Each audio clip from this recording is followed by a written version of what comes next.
Well, you have to stop being toxic. Yes, you know what toxic is? Basically, I know the exact same gun you have. I could actually get that gun right now. Hey guys, welcome back to another day in the life video. I have all my kids here. Let me put that disclaimer in there. So you may see them in the background. You may hear a scream. You may hear or see my son playing a game. I'm just trying to do what I gotta do because today is not a long day for me. I'm about to be in and out, okay? Make sure you give this video a thumbs up and let's just jump into it. Bear with me, but we're gonna get through it. And I have exciting news in the video, so stay tuned for that.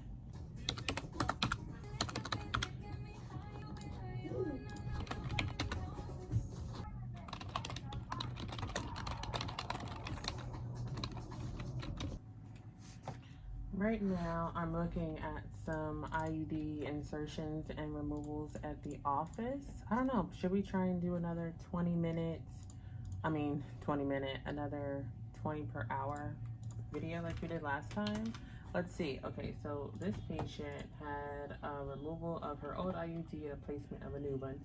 So we're gonna be billing 2 procedures and then 1 supply code, which is a HCPCS code, and that is gonna be the Mirena.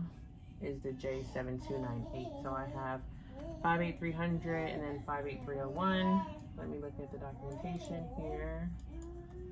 I see the removal, insertion, HCPCS, and then my diagnosis. We're going to use the Z30.433 for removal and reinsertion of a new device. And that's 3 charges right there within like 1 minute.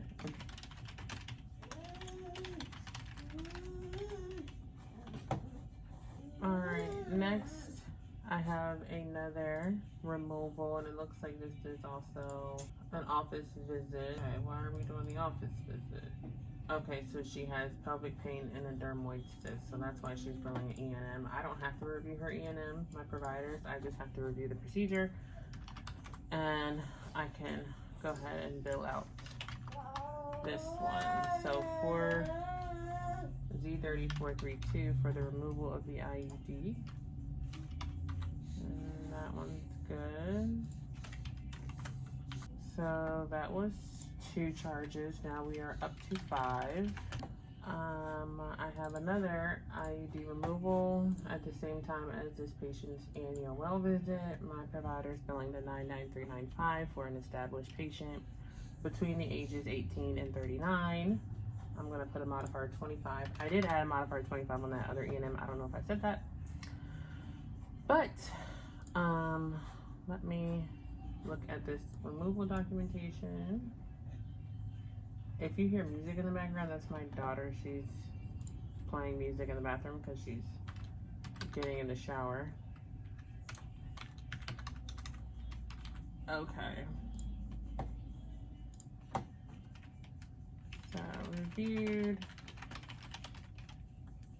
So this was 2 more. So that's now my 7th one. I have a colposcopy with a biopsy and ECC. They used a Kevorkian curette for the ECC and a cervical punch biopsy for the biopsy. Hey, what are you doing? What you doing? Huh? What are you doing? Huh? Sin 2, that's going to be the N87 one on pathology, and then this one's ready to go. I think that's number 8. I have some circumcisions here. A lot, my goodness. I have 1, 2, 3, 4, 5, 6, 7. 7 and 8, that's 15. So let's knock those out. Why not? Now we're at 13. Same thing, another circ, same code, same diagnosis, no complications. So yeah, this can go pretty quickly.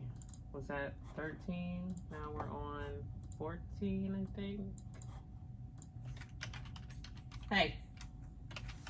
Hey, what you doing? What you doing?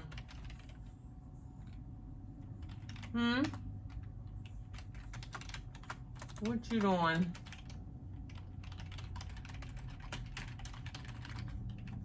All right. Let's see here. Alrighty, so now we are at, I think, number 15. Okay.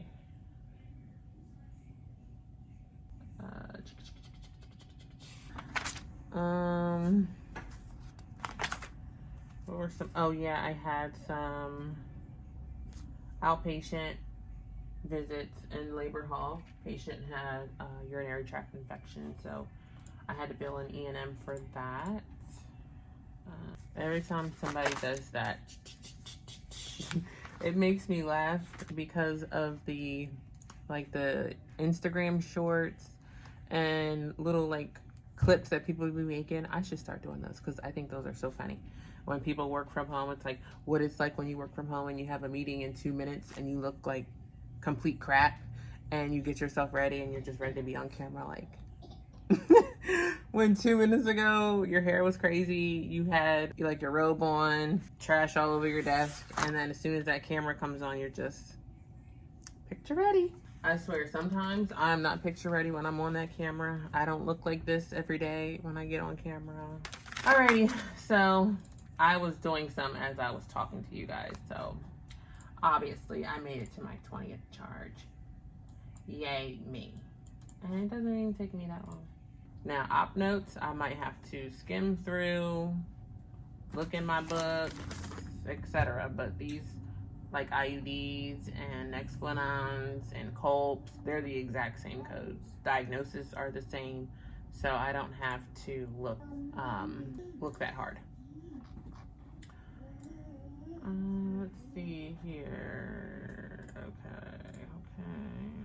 Okay, you guys, I'm excited to announce that we are going to have memberships on my YouTube channel now. You should see a little area near where the subscribe would be, and it'll say join. What that is I'm bringing back how to code CPT ICD-10 videos. I will put those on the screen, the ones that are in my coding playlist right now. You guys, I feel like majority of you, probably like 8 to 10,000 of you, of my subscribers, found me because of medical coding. So I know I said that I did not want to go that teacher route, and I thought this might be the way. Some things that you guys are going to get. Okay, so I had to get my laptop because I can't really remember. I'm new to the whole membership thing, so bear with me. When you click join, you'll see that it says CPC Self-Study 1.0, because with YouTube, they have different levels of memberships. Right now, I only have one. With my membership, there are badges that you guys will get once you become a member. So whenever you leave a comment on any of my videos, it'll show that you are a member of mine. And then they also have like different colors depending on how long you are a member. It says emojis here, but I think everybody can post emojis, so I don't see that that's a difference. And then you'll get exclusive posts, statuses, my day in a life videos. I'm still going to post to everyone. My membership is strictly for the ones that I'm basically being your tutor. And I want to be able to help as many people as I can. And I literally get over 100 people subscribe to my channel every week. And to think like to have to choose like 5 at a time to tutor, that's just, I don't know. I don't even know if I have the time to schedule in sessions to tutor people. So I feel like it'll be a lot easier for me to just drop these videos. I already have content ready to go public for the members. I'm actually going to include a little sample of what that'll look like in this video, so yay. But yeah, oh, also member shout outs. I don't know how to do a shout out yet, but we're gonna figure that out. I feel like I already know how to shout people out with ads, but I guess you can do member shout outs, so we'll figure out what that is as well. The price, if you guys haven't already clicked on it to see, it's only $6.99. I wanted to make sure it was something that was affordable and it wasn't something that was, you know, bottom of the barrel, $1.99, because, you know, I have to think about the time that I'm spending to research these questions, look them up in my book, film it, edit it, all that. So it's only $6.99.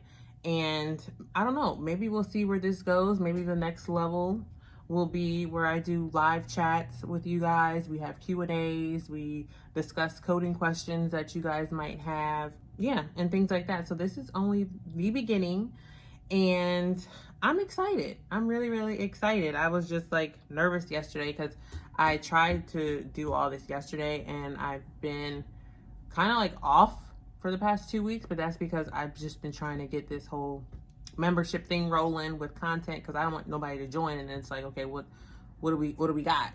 We're members, but what's there? So I already have videos for you guys. So that's all I wanted to say. Thank you in advance for those of you that do become members. I get a lot of comments of people that want to self-study, so I hope this is going to be helpful for you and I can kind of be your instructor, because I wish I had somebody to instruct me. I literally was on my own. I had nobody. I was looking for the rationale to teach me. That's how I taught myself, rationales.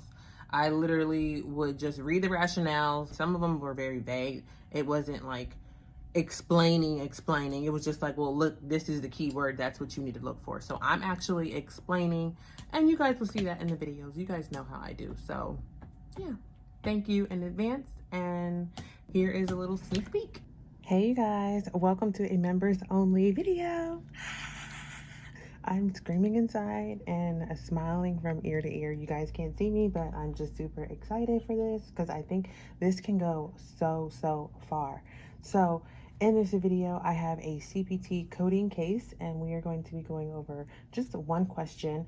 And it says, which code would you report for burr holes to drain an abscess of the brain? What is the correct CPT code? So here we have a drainage that we're going to do for an abscess on the brain, and they're using burr holes. So you want to pay attention to how they're doing it and what they're doing. Draining, and then it's the abscess on a brain. So in your CPT book, I'm going to be using my 2021 book because this one has the most notes in there, and I feel like for anybody that is new, your books are blank. So any tips or notes you see in my book, feel free to write them in your book. But yeah, so in the back, we are going to go to drain, if I can get there. Okay. It's actually drainage. And then we had the abscess that was on the brain, and they tell us 61150, 61151, 61320, and 61321. So we will write all those down and we will look all of them up. So let's see here. 1150, 61151, 61320, and 61321. My goodness, my handwriting is sloppy. So let me go over there. And now I won't have any notes here, but I guess we can start creating some notes to help you. You want to be in the nervous system, and just pay close attention to the headings. Sometimes we get lost in the book because there's so much information, but just take a deep breath and realize where you should be and pay attention to what the question is saying. So we have injections, drainage, or aspirations. We're doing a drainage even though we already got our code range, so we know we shouldn't be in this section. Then we have twist, drill, burr, hole or holes, or trephine, or trephine, whichever one. Burr holes, remember, they are using burr holes in order to drain this abscess. So we're kind of getting to the right area. And then they told us 61150 or 61151. So looking at 61140 here, and you see how there's an indentation. So what I learned was bubbling from, I think it was Medical Coding Cert here on YouTube, is you bubble the entire thing whenever you see an indentation, and that means these codes are kind of like grouped together for whatever was before the semicolon. So for example, burr holes or trephine with biopsy of the brain or intracranial lesion is 61140. Burr holes of Trefine with drainage of brain abscess or cyst is 61150. Burr holes of Trefine with subsequent taping, aspiration of intracranial abscess or cyst is 61150. So anything after this is what that code is. So already it looks like 61150 is going to be our code to choose, but let's go over to the 61320 and 61321 to see what they say. And here is 61320 and 61321. Again, you can circle these so you know that they are grouped together. And now we're going to read what it is for. So this is for a craniectomy or craniotomy, drainage of intracranial abscess, supratentorial or infratentorial. So they didn't mention any of this in the question, so these clearly are not the codes we need. We are going to report the burr holes of Trefine with drainage of abscess or cyst. So 61150 is the correct code.